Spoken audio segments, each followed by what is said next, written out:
आऊज़ुबिल्लाहिमिनश्शैतानिर्रजीम बिस्मिल्लाहिर्रहमानिर्रहीम। अस्सलामु अलैकुम स्टूडेंट्स, मेरा नाम कासिम अली है और मैं आपका फिजिक्स टीचर हूँ। स्टूडेंट, हम अपनी फर्स्ट ईयर फिजिक्स को डिस्कस करते हुए आ रहे थे और उसके कुछ चैप्टर्स हमने स्टडी के लिए डिस्कस किए, उनके ऊपर वीडियोस बनाए। सेम लाइक दैट आज भी हम फर्स्ट ईयर फिजिक्स को ही डिस्कस करेंगे और एक न्यू चैप्टर के साथ मैं हाजिर हुआ हूँ आपकी खिदमत में। आज का जो टॉपिक मैं स्टार्ट करने जा रहा हूँ वो फर्स्ट ईयर फिजिक्स का चैप्टर नंबर 2 है और चैप्टर का नाम है वेक्टर्स एंड इक्विलिब्रियम। ठीक है, चैप्टर का नाम है वेक्टर्स एंड इक्विलिब्रियम। आज की इस वाली वीडियो में हम इस चैप्टर का इंट्रोडक्शन और इसके जो बेसिक टॉपिक हैं उनको स्टडी करेंगे और बाद में इसके साथ जो फर्दर टॉपिक आ रहे हैं उनको भी स्टडी करेंगे। ठीक है, तो अभी जो मैं टॉपिक स्टडी करने जा रहा हूँ, ठीक है, वो टॉपिक आपके पास बेसिकली आप कह सकते हैं कि इंट्रोडक्शन है। पहले आपके पास है क्या इंट्रोडक्शन। ठीक है, इंट्रोडक्शन है अगले चैप्टर का पहली बात। साथ ही उसके बाद वेक्टर रिप्रेजेंटेशन की, अगर हमने वेक्टर चैप्टर का नाम तो हमने कह दिया कि वेक्टर है, अगर वेक्टर को हमने रिप्रेजेंट करना है तो वो कैसे करेंगे, तो साथ आप लिख सकते हैं vector representation. Vector representation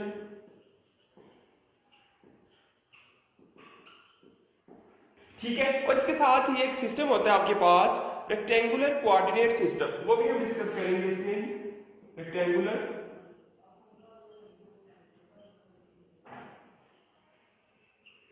coordinate system,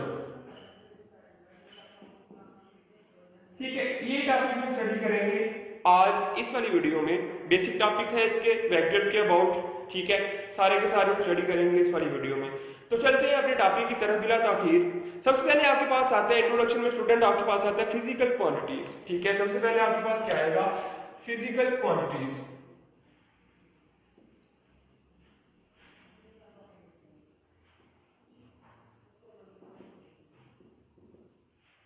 ठीक है, फिजिकल क्वांटिटीज या कह सकते हैं आपके चैप्टर का इंट्रोडक्शन है।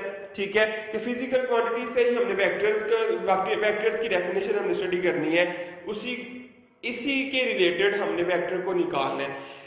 कहते हैं फिजिकल क्वांटिटीज वो क्वांटिटीज होती हैं जिनको हम मेजर कर सकें। ठीक है, all measurable quantities are called physical quantities. ठीक है, ये कह सकते हैं quantities which can be observed as well as measured are called physical quantities। वो quantities जिनको हम observe भी कर सके और उनको हम measure भी कर सके, वो तमाम quantities, ठीक है, क्या कहलाती हैं, वो तमाम quantities कहलाती हैं physical quantities। ठीक है, अगर इसकी definition में लिखूं तो कहते हैं the quantities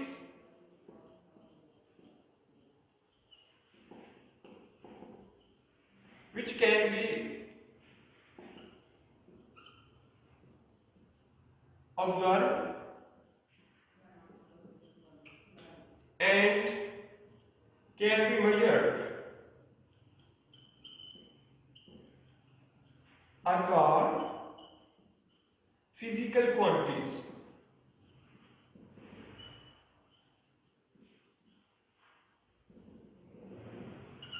ठीक है, वो तमाम क्वांटिटीज जिनको हम मेजर भी कर सके, जिनको हम ऑब्जर्व भी कर सके, उन तमाम क्वांटिटीज को हम कहते हैं फिजिकल क्वांटिटीज। ठीक है, आगे इसकी आ जाती हैं टाइप्स, कि इसकी टाइप्स कौन कौन सी हैं। ठीक है, अगर इसकी मैं मिसाल देना चाहूँ, ठीक है, फिजिकल क्वांटिटीज तो उसमें आ सकता है आपके पास लेंथ आ सकता है, मैस आ सकता है। ठीक है, उसके बाद डिफरेंट टाइप्स की आपके पास आ सकती हैं। ठीक है, फासला, डिस्टेंस आ सकता है, डिस्प्लेसमेंट आ सकता है, टेम्परेचर आ सकता है, स्पीड आ सकती है, ये सारी की सारी जो है वो फिजिकल क्वांटिटीज है। लेकिन इनकी आगे फर्दर टाइप्स होगी कि कौन सी क्वांटिटीज फिजिकल क्वांटिटीज किस टाइप से है। ठीक है, आगे उसको हम स्टडी करते हैं, types of physical quantities. Types,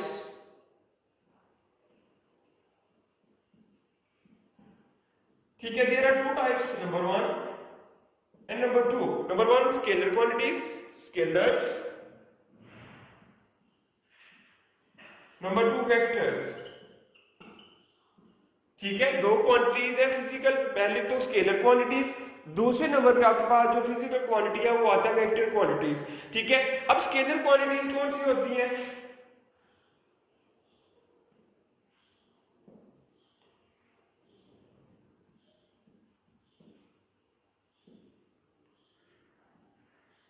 scalar quantities कहते हैं the quantities which has magnitude only are called या is called scalar quantities।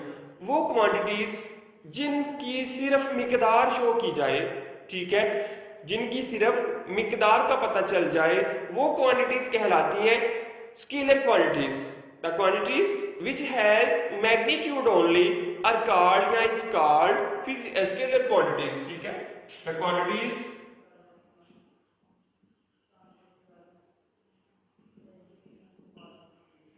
which has magnitude only, which has magnitude only is called scalar quantities, ठीक है।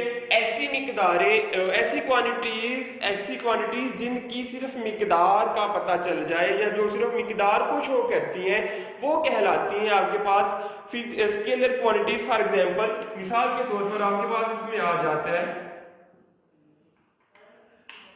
Distance आ जाएगा, ठीक है, ये भी इसकी मिसाल है। डिस्टेंस अगर हमने बताना हो तो हम कह सकते हैं कि 10 किलोमीटर डिस्टेंस है, 5 किलोमीटर डिस्टेंस है, लेकिन किस साइड को डिस्टेंस ले रहे हैं ये हम नहीं बताते, ठीक है। डायरेक्शन का जिक्र इसमें नहीं करते, सिर्फ मिकदार का करती है, कितनी मैग्नीट्यूड है। अगर हम मैथ्स की बात करें तो हम कह सकते हैं कि चीनी ले लें, आपके पास 1 किलो चीनी है, 2 किलो चीनी है, ठीक है। टेम्परेचर की बात कर लें, टेम्परेचर में कहते हैं आपके पास 22 सेल्सियस डिग्री है, 30 सेल्सियस डिग्री है, ठीक है, लेकिन डायरेक्शन का जिक्र इसमें नहीं हो रहा, सिर्फ मिकदार बताई जा रही है, उसकी मैग्नीट्यूड बताया जा रहा है।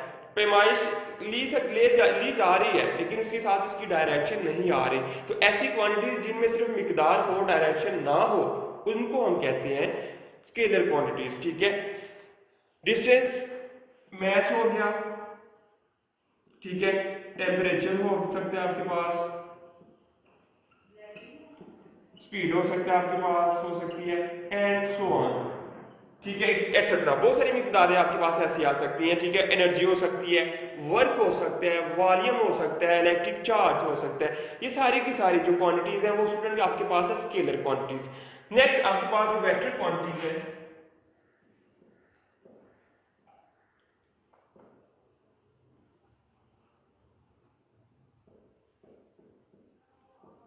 वेक्टर क्वांटिटीज कहते हैं the quantities which has magnitude and direction, ठीक है, which has both magnitude and direction is called vector quantities. कि ऐसी क्वांटिटीज जिनमें मैग्नीट्यूड के साथ डायरेक्शन भी हो, ठीक है, मैग्नीट्यूड यानी मिकदार के साथ उसकी डायरेक्शन को भी बताया जाए, तो उन क्वांटिटीज को हम स्टूडेंट कहते हैं वेक्टर क्वांटिटीज, ठीक है। लाइक मिसाल के तौर पर फोर्स की अगर हम बात करते हैं तो मैं कह रहा हूं कि मैं किसी चीज को पकड़ के अपनी तरफ खींच रहा हूँ, ठीक है, मिसाल के तौर पर ये मेरे पास कोई चीज है, इसको पकड़ के अपनी तरफ खींच रहा हूँ, तो मैं फोर्स लगा रहा हूँ। अब फोर्स की डायरेक्शन भी आ रही है, इस डायरेक्शन को फोर्स लग रही है, मैं अपनी तरफ लगा रहा हूँ इसकी फोर्स, तो इसकी जो डायरेक्शन है वो मेरी तरफ हो जाएगी, ठीक होगी बात। फिर नेक्स्ट कहते हैं आपके पास जो डिस्प्लेसमेंट होता है, ठीक है, डिस्टेंस और डिस्प्लेसमेंट में फर्क है। डिस्टेंस की जब हम बात करते हैं वो हम करते हैं सिर्फ मिकदार के लिहाज से, लेकिन डिस्प्लेसमेंट की जब बात करते हैं तो उधर उसको डायरेक्शन भी बताना जरूरी है, क्योंकि डिस्प्लेसमेंट में वेलोसिटी आती है, velocity is also a vector quantity, ठीक है, and so on, different types भी आ जाती हैं आगे। द क्वांटिटीज व्हिच हैज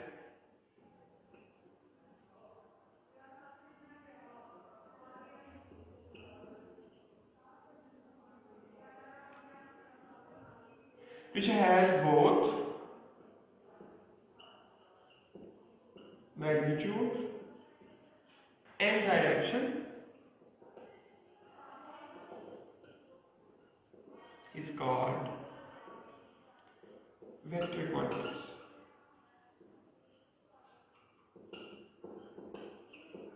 ठीक है।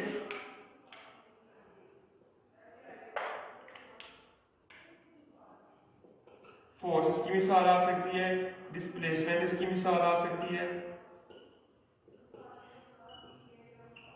वेलोसिटी इसकी मिसाल आ सकती है, ठीक है, टॉर्क इसकी मिसाल आ सकता है, एंड सो ऑन, ठीक है। आगे इसकी और फर्दर टाइप्स भी आ सकती है, इसकी मिसालों में काफ़ी ज़्यादा टाइप्स आ सकती हैं। ठीक है, ये आपके पास आ गई सारी की सारी फिजिकल क्वांटिटीज। फिजिकल क्वांटिटी क्या होती है? सारी वो तमाम मिकदारें जिनको हम मेजर कर सके, पैमाइश कर सके, वो कहलाती हैं फिजिकल क्वांटिटीज। आगे फिजिकल क्वांटिटीज की दो टाइप्स हैं, स्केलर एंड वेक्टर। स्केलर कौन सी होती है? जिनमें सिर्फ मैग्नीट्यूड होता है, डायरेक्शन नहीं होती। मिसाल के तौर पर टेम्परेचर, डिस्टेंस, स्पीड एक्सेट्रा। फिर स्केलर की बात की तो स्केलर क्वांटिटीज वो क्वांटिटीज होती हैं जिनकी मिकदार के साथ यानी जिनके मैग्नीट्यूड के साथ उनकी डायरेक्शन भी होना जरूरी है, like force, displacement, velocity and so on etcetera. ठीक है, ये आपके पास था इंट्रोडक्शन यानी फिजिकल क्वांटिटीज। और फिजिकल क्वांटिटीज में आपके पास जो आ रहा था ये वेक्टर क्वांटिटीज। इन वेक्टर क्वांटिटीज को हमने बेसिकली डिस्कस करना है क्योंकि हमारा जो मेन टॉपिक है चैप्टर के नाम से ही जाहिर है वेक्टर्स। ठीक है, तो वेक्टर्स को ही हमने डिस्कस करना है डिटेल के साथ। स्केलर क्वांटिटीज हमारे पास सिर्फ डेफिनेशन की हद तक महदूद थी यहाँ तक की, लेकिन आगे जो फर्दर हमने स्टडी करना है, फर्दर जो एक्सप्लेनेशन करेंगे वो सारी एक्सप्लेनेशन होगी अबाउट वेक्टर्स। ठीक है, वेक्टर्स के मतलब हमने स्टडी करनी है। तो दूसरा साथ मैंने लिखा हुआ था वेक्टर रिप्रेजेंटेशन। अब वेक्टर तो हमने पढ़ लिया, वेक्टर होता क्या है बेसिकली। आगे वेक्टर को रिप्रेजेंट करने का तरीकाकार क्या है उसको हम डिस्कस करते हैं। ठीक है, वो क्या है आपके पास, how can we represent a vector. ठीक है, क्वेश्चन आपको पूछा जा सकता है how is a vector represented, कि वेक्टर को कैसे रिप्रेजेंट किया जाता है। तो आप कह सकते हैं vector representation.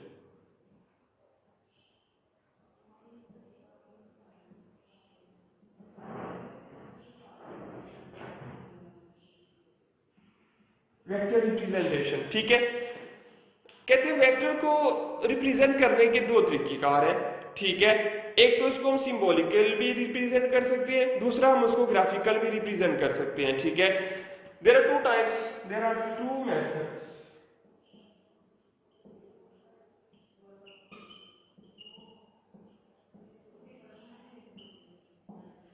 To represent vector. ठीक है, नंबर वन आपके पास आता है ग्राफिकल, सिंबॉलिकली।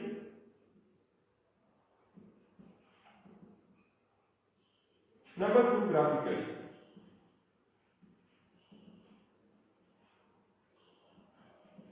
ठीक है, दो तरीका है आपके पास। एक तो आप सिंबॉलिकली भी इसको रिप्रेजेंट करते हैं, ठीक है, दूसरा आपके पास ग्राफिकल भी इसको रिप्रेजेंट किया जाता है। ठीक है, सिंबॉलिकल रिप्रेजेंटेशन कैसी होगी?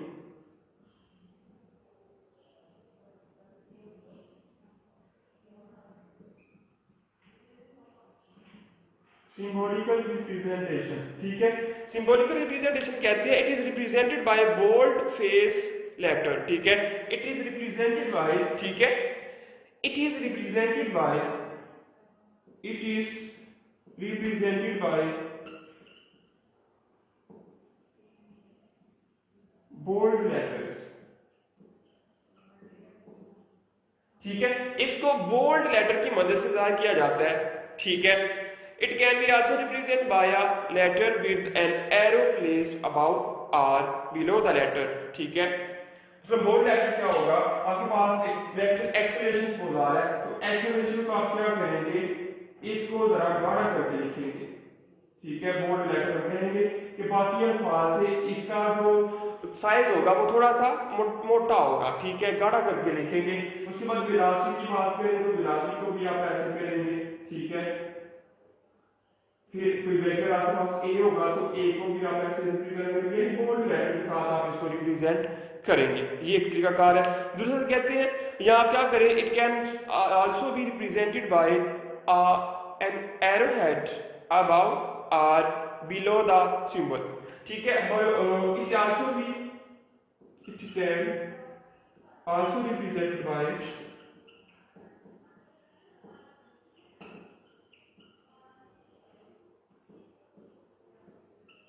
by an arrowhead above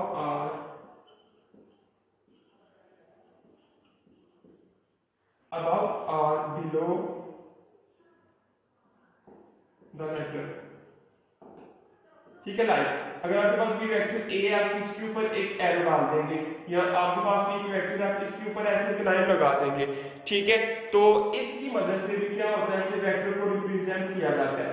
आप वेक्टर के, यानी आपके पास जो लेटर आ रहा है, लेटर के ऊपर अगर आप एक तीर का निशान लगा देंगे फिर भी पता चल जाता है कि ये आपके पास एक वेक्टर है। अगर आप उसके नीचे एक एरो का निशान लगा देंगे तो उससे भी पता चलता है कि ये आपके पास जो क्वांटिटीज आ रही है ये वेक्टर क्वांटिटी है। लेकिन ज्यादातर तरीका का जो यूज किया जाता है ना तो ये बिलो वाला किया जाता है ना ये बोल्ड वाला किया जाता है। जो बुक्स में ज्यादातर देखने को मिलेगा वो ये वाला तरीकाकार मिलता है कि लेटर के ऊपर एक एरो हेड लगा देते हैं, एक तीर का निशान लगा देते हैं। इससे ये जाहिर होता है कि आपके पास ये जो क्वांटिटी आ रही है ये एक वेक्टर क्वांटिटी है। ठीक है, फिर आगे आ जाता है graphical representation.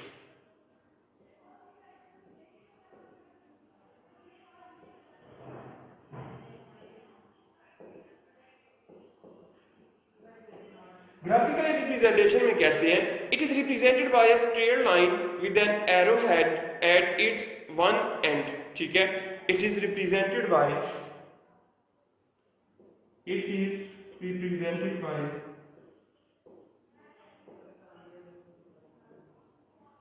represented by a straight line with an arrowhead, by a straight line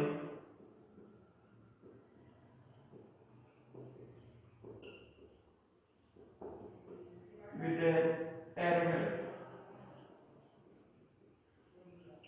ठीक है, एरो स्ट्रेट लाइन के साथ एक एरो हेड लगा देते हैं, उसके साथ भी इसको रिप्रेजेंट किया जाता है। कहते हैं the length of the line represent magnitude of vector. ठीक है, arrow head represent the direction of vector, कि एरो हेड जो होगा, ठीक है, ये जो लाइन होगी इसकी उसकी मैग्नीट्यूड को शो करेगी, लेकिन ये जो आपके पास एरो हेड आ रहा है, ठीक है, तीर का जो निशान आ रहा है ये रिप्रेजेंट करेगा किसको, ये रिप्रेजेंट करेगा डायरेक्शन को। ठीक है, मिसाल के तौर पर आपके पास एक वेक्टर है, आपने क्या करना है, वेक्टर ए को इस तरह रिप्रेजेंट करते हैं। ठीक है, ये आपके पास वेक्टर था, वेक्टर ए, तो इसका मतलब ये जो लेंथ आ रही है ये आपके पास क्या होगी, ये आपके पास होगी मैग्नीट्यूड,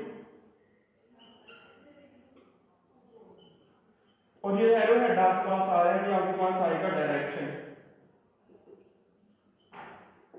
ठीक है, ये आपके पास आ गया रिप्रेजेंटेशन ऑफ वेक्टर या वेक्टर रिप्रेजेंटेशन। वेक्टर को हम दो तरीकों से रिप्रेजेंट कर सकते हैं। नंबर वन, सिंबॉलिकली भी रिप्रेजेंट कर सकते हैं, नंबर टू, ग्राफिकली भी रिप्रेजेंट कर सकते हैं। सिंबॉलिकली कैसे होगा कि हम उसको बोल्ड लेटर में लिख दें या जो आपके पास लेटर होगा उसके ऊपर या उसके नीचे एक एरो हेड डाल दें।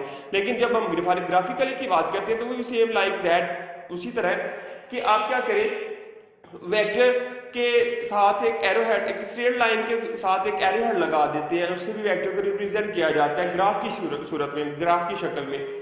तो ये जो लेंथ होती है एरो हेड की, ये मैग्नीट्यूड को रिप्रेजेंट करती है, और जो एरो हेड होता है ये डायरेक्शन को रिप्रेजेंट करता है। तो ये आपके पास स्टूडेंट था वेक्टर रिप्रेजेंटेशन। आगे फर्दर हमने मूव करना है इसी वीडियो में जो मैंने लिखा हुआ है रेक्टेंगुलर कोऑर्डिनेट सिस्टम, कि रेक्टेंगुलर कोऑर्डिनेट सिस्टम कौन सा सिस्टम होता है उसको भी हमने स्टडी करना है अभी। ठीक है, और उसके लिए मुझे ये पहले वाला काम अरेंज करना पड़ेगा।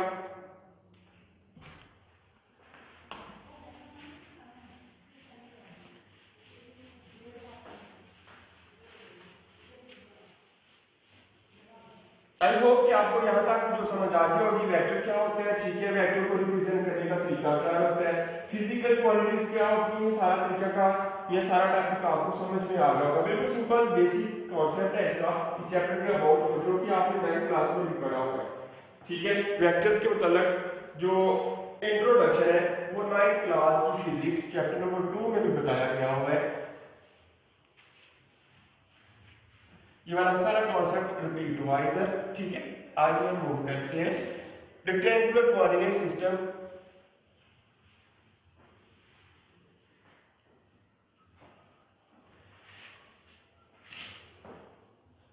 जी, तो रेक्टेंगुलर कोऑर्डिनेट सिस्टम,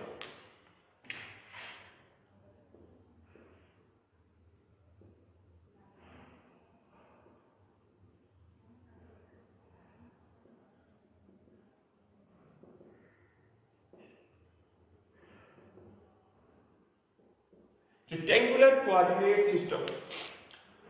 ठीक है जी, कहते हैं इसमें क्या बताया जाता है, इसको कहते हैं कार्टेशियन कोऑर्डिनेट सिस्टम भी कहा जाता है, ये भी आपने याद रखना है।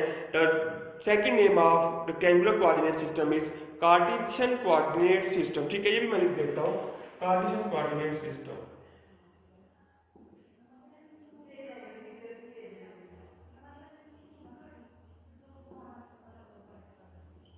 Cartesian coordinate system. ये दोनों नाम आप जेब में रखें, किसी भी तरह से आपको क्वेश्चन पूछा जा सकता है। कहते हैं the set of 2 or 3 mutually perpendicular lines intersecting at a point is called rectangular coordinate system। ठीक है, the set of 2 or 3 mutually, the set of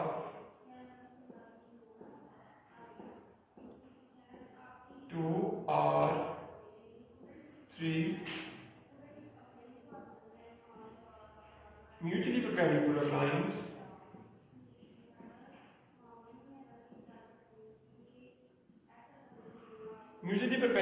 lines intersect at a point intersect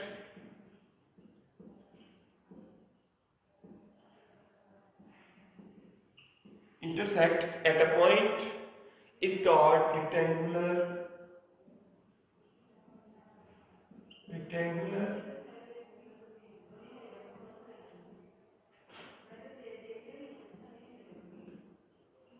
coordinate system. ठीक है, वो क्या कहलाता है? वो कहलाता है रेक्टेंगुलर कोऑर्डिनेट सिस्टम कि जब दो या तीन लाइनें म्यूचुअली परपेंडिकुलर, तीनों ही दो हो तो वो दोनों एक दूसरे के परपेंडिकुलर होनी चाहिए। अगर तीन लाइनें आ रही हैं तो तीनों ही एक दूसरे के परपेंडिकुलर होनी चाहिए और वो एक ही पॉइंट के ऊपर एक दूसरे को इंटरसेक्ट करे। इंटरसेक्ट में वो एक दूसरे को कितना करे, एक दूसरे को काटे एक ही पॉइंट के ऊपर, तो वो आपके पास सिस्टम कहलाता है। वो सिस्टम कहलाता है कार्टेशियन कोऑर्डिनेट सिस्टम या रेक्टेंगुलर कोऑर्डिनेट सिस्टम। कहते हैं the lines are called coordinate axis. वो जो लाइन होती हैं वो क्या कहलाती हैं? वो कहलाती हैं coordinate axis. One of this line is called x axis. उनमें से जो एक लाइन होती है वो कहलाती है एक्स एक्सिस, दूसरी जो होगी वो कहलाती है वाई एक्सिस। ठीक है, जो एक्स एक्सिस होती है वो हॉरिजॉन्टल लाइन होती है, जो वाई एक्सिस होती है वो परपेंडिकुलर यानी वर्टिकल लाइन होती है। ठीक है, the line perpendicular to both X and Y is called Z axis. कि इन दोनों लाइनों के ऊपर यानी x के ऊपर भी और y के ऊपर भी जो लाइन परपेंडिकुलर आती है वो कहलाती है z एक्सिस। तीन एक्सिस होते हैं coordinate axis. Number 1 x axis horizontal, number 2 y axis perpendicular या वर्टिकल एक्सिस, नंबर 3 इन दोनों के जो परपेंडिकुलर लाइन आएगी वो थर्ड लाइन z एक्सिस। ठीक है, कहते हैं the point of intersection is called origin. और जहां पे ये तीनों लाइनें एक दूसरे को इंटरसेक्ट करती हैं वो पॉइंट कहलाता है ओरिजिन। ठीक है, जब या जिस पॉइंट के ऊपर तीनों लाइनें एक दूसरे को इंटरसेक्ट करेंगी वो कहलाएगा क्या? ओरिजिन। ठीक है, आगे 2 डायमेंशनल प्लेन है, 3 डायमेंशनल प्लेन है। ठीक है, इनको डिस्कस करते हैं हम। 2 dimensional coordinate system, 2 dimensional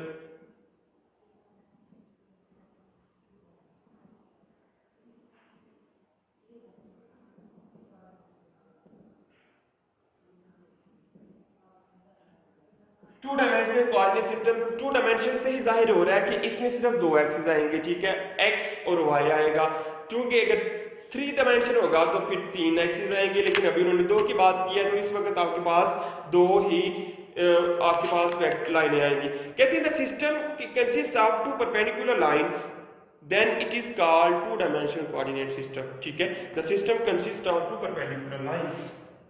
the system consists of 2 perpendicular lines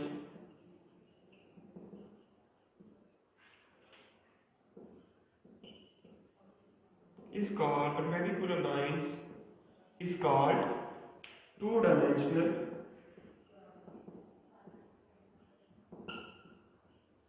coordinate system।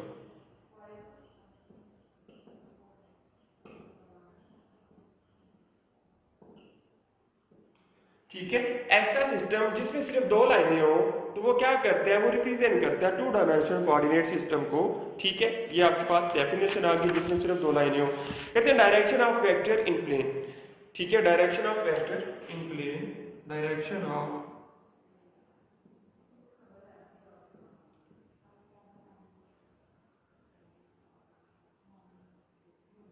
के जो वेक्टर की डायरेक्शन आती है वो किस तरह आती है इसको भी देख लेते हैं। कहते हैं it is represented by the angle which the vector makes with positive axis in anti clockwise direction. It is represented bye angle, it is represented by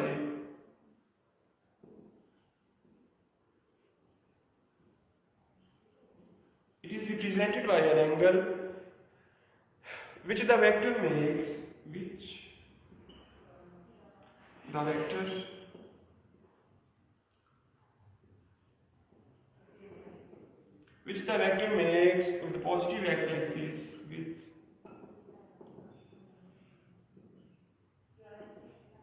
positive x-axis in anti-clockwise direction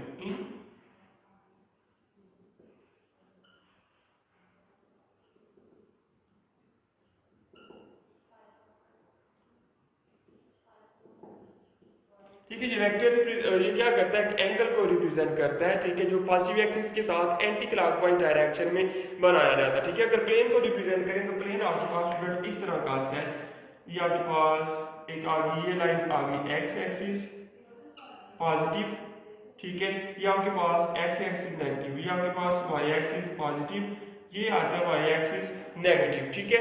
ये आपके पास आ जाता है two dimensional plane, ठीक है। फिर कहते हैं कि अगर इस तरह का कोई सीन हो, यहाँ पर एक पॉइंट हो P, वो हो A और B के बराबर, ठीक है, ये लाइन रिप्रेजेंट करे वेक्टर A को, ये भी रिप्रेजेंट करे वेक्टर B को, ठीक है। तो यहाँ पर एंटी क्लॉकवाइज डायरेक्शन, इस डायरेक्शन में एक एंगल बनता है थीटा, ठीक है।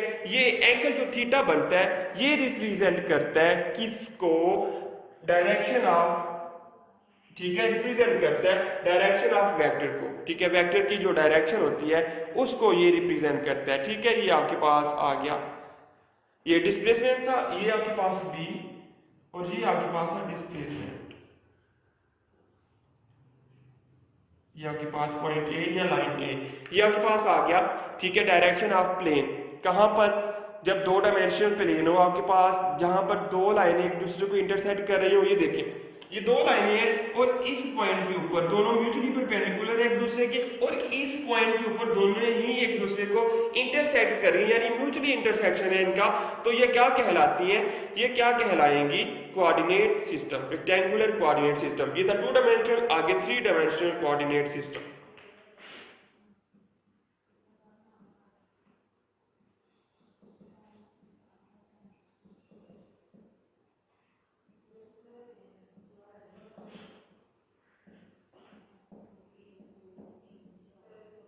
Three-dimensional coordinate system, ठीक है। If the system consists of three perpendicular lines, then it is called three-dimensional coordinate system. If a system consists of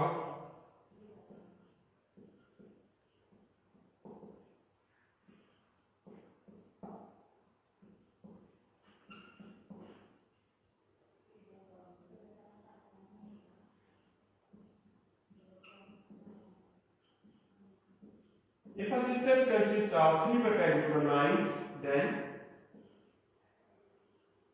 it is called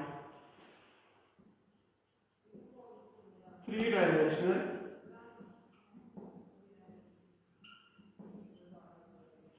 coordinate system. Then it is called three dimensional coordinate system. कैसा system, जिसमें तीन लाइनें हो और तीनों ही एक दूसरे के परपेंडिकुलर होनी चाहिए, वो जो सिस्टम आएगा वो सिस्टम आपके पास आता है थ्री डायमेंशनल कोऑर्डिनेट सिस्टम। अब अगर इसकी डायरेक्शन को रिप्रेजेंट करना हो इसमें, ठीक है, डायरेक्शन ऑफ वेक्टर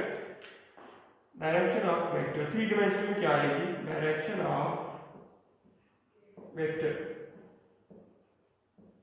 ठीक है, dimension of vector in plane इस प्लेन में, ठीक है। अब ये प्लेन नहीं बनेगा, ये आपके पास बनेगा स्पेस, इन स्पेस, ठीक है। कोलॉन में जो वेक्टर की डायरेक्शन आएगी वो कैसे आएगी, कहते हैं कि अगर इसको रिप्रेजेंट करना हो, हमने पढ़ा था अगर दो लाइनें इंटरसेक्ट करें एक दूसरे को तो वो होते हैं दो प्लेन, एक एक्स एक्सिस दूसरा Y axis.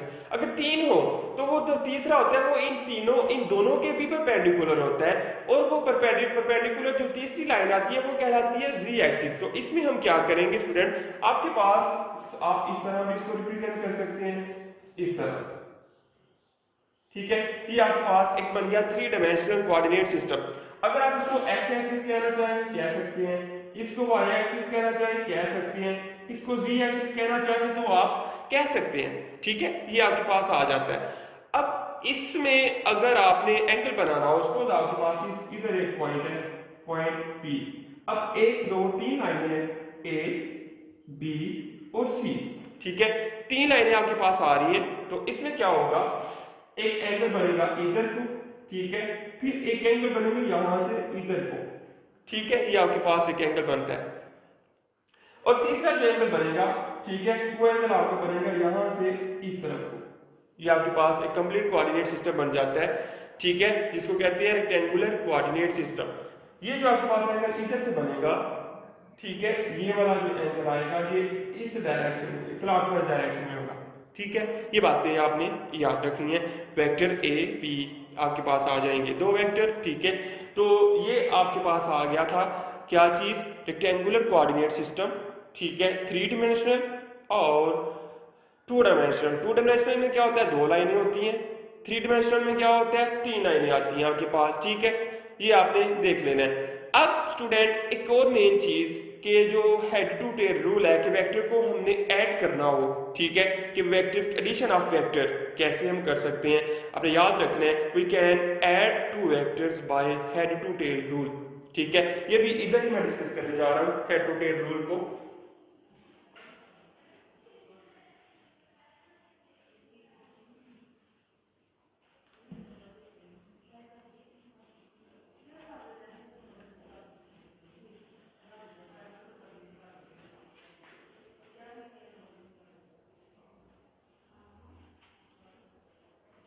Head to tail rule, ठीक है, ये आपके एक इंपॉर्टेंट टॉपिक है, मुख्तसर टॉपिक है, और आपने इसको अच्छी तरह से प्रिपेयर करना है क्योंकि शॉर्ट क्वेश्चन के तौर पर ये बहुत पूछा जाता है। हेड टू टेल रूल, ठीक है, basically head to tail rule जो है वो किसके अबाउट है, एडिशन ऑफ वेक्टर के, कि अगर आपके पास 2 वेक्टर्स आ रहे हो, उनको आपने ऐड करना हो, ग्राफिकली ऐड करना हो, तो आप कैसे करते हैं, आप उसको ऐड करते हैं with the help of head to tail rule, ठीक है। It is a graphical method to add 2 or more vectors. It is a graphical method to add 2 or more vectors, ठीक है। ये ग्राफिकल तरीकाकार है जिसकी मदद से आप 2 या 2 से ज्यादा वेक्टर्स को क्या करते हैं, ऐड करते हैं, ठीक है। एक्सप्लेनेशन में अगर हम जाएं तो एक्सप्लेनेशन में क्या कहते हैं, एक्सप्लेनेशन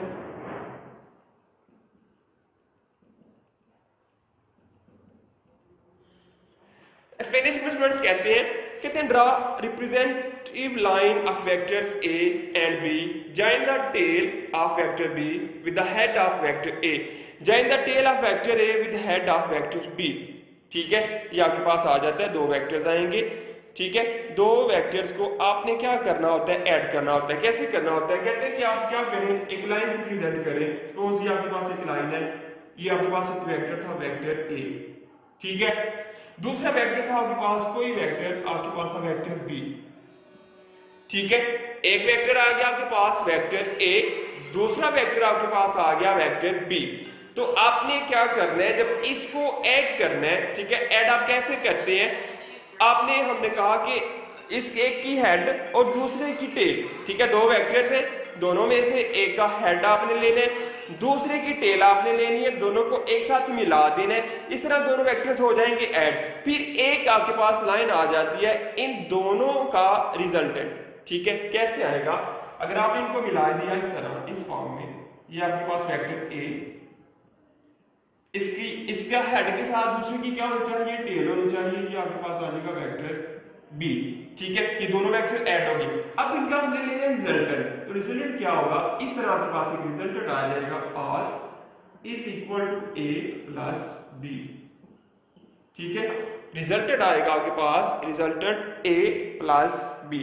रिजल्टेंट वेक्टर एक आता है जो रिप्रेजेंट करता है दोनों की एडिशन को, ठीक है। ये आपके पास हेड टू टेल रूल की मदद से 2 वेक्टर्स ऐड होंगे। कहते हैं the line give the magnitude of resultant vector R, कि जो लाइन है वो क्या करती है, मैग्नीट्यूड देती है रिजल्टेंट वेक्टर आर का। The direction of resultant vector is from tail of vector A to head of vector B, कि जो डायरेक्शन आएगी रिजल्टेंट वेक्टर की वो स्टार्ट हो रही है from the tail of vector A की टेल से, और कब कहां तक जा रही है, वेक्टर बी के हेड तक। ठीक है, वेक्टर ए की टेल से स्टार्ट होके वेक्टर बी के हेड तक जा रही है उसकी डायरेक्शन। अब कहते हैं कम्यूटेटिव प्रॉपर्टी क्या होता है, it is clear that either we add A to B और B to A, the resultant is same, a plus b is equal to b plus a, commutative property.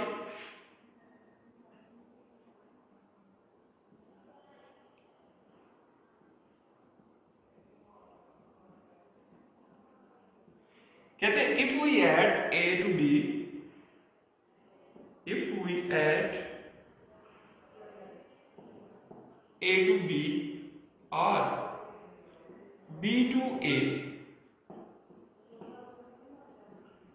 ठीक है, vector a को b में add करें या b को a में add करें, चूंकि एडिशन की बात हो रही है तो एडिशन में कम्यूटेटिव प्रॉपर्टी होती है, यानी मैं कह सकता हूं कि आपके पास 5 plus 3 is equal to 3 plus 5, यानी दोनों का आंसर क्या आपके पास आ रहा है, 8 आ रहा है। 5 को 3 में जमा कर दिया, 3 को 5 में जमा कर दिया, आंसर सेम है। सेम लाइक दैट a को b में जमा करें या b को a में जमा करें, दोनों का आंसर क्या आता है, वो बिल्कुल सेम आता है। ठीक है, ये बात आपने याद रखनी है।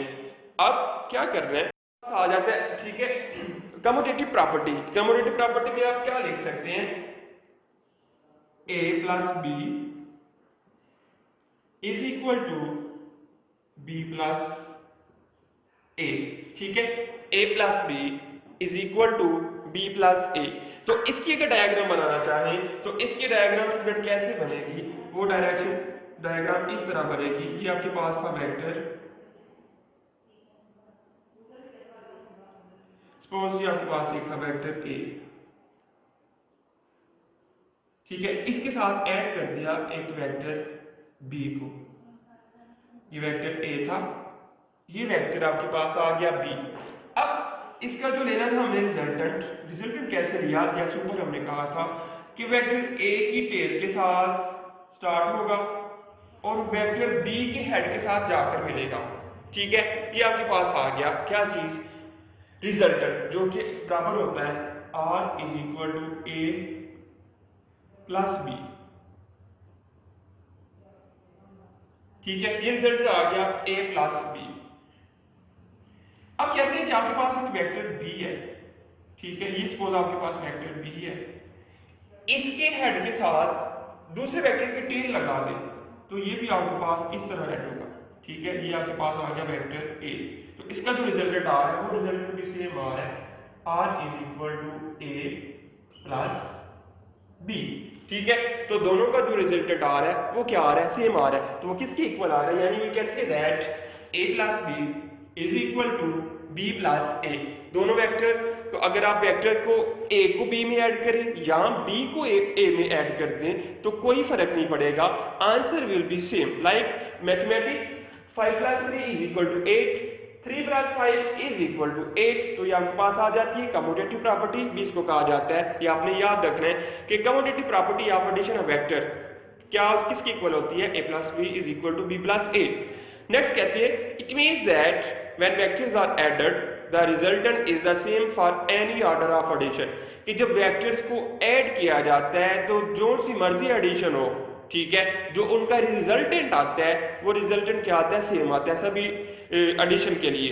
ठीक है, hence vector addition is commutative, कि जो वेक्टर एडिशन होती है वो क्या होती है, वो कम्यूटेटिव होती है, कि यानी a plus B is equal to B plus A आपके पास आ जाता है। ठीक है स्टूडेंट्स, ये आपने सारी बातें याद रखनी है। बेसिकली इसमें हमने पढ़ा इस वीडियो में इसका इंट्रोडक्शन और वो था फिजिकल क्वांटिटीज।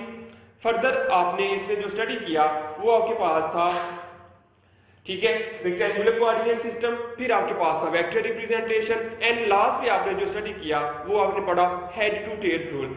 तो यहाँ तक आज का हमारा टॉपिक था। फर्दर हम मिलेंगे अपने नेक्स्ट वाले टॉपिक और अपनी नेक्स्ट वीडियो में, तब तक के लिए मुझे इजाजत दीजिएगा। अल्लाह हाफिज। वीडियो पसंद आई तो लाइक करें, अपनी राय कमेंट करें। ऐसे ही मजीद वीडियोस के लिए हमारा चैनल सब्सक्राइब करें और बेल का आइकन दबाएं ताकि आपको हर वीडियो का नोटिफिकेशन मिलता रहे।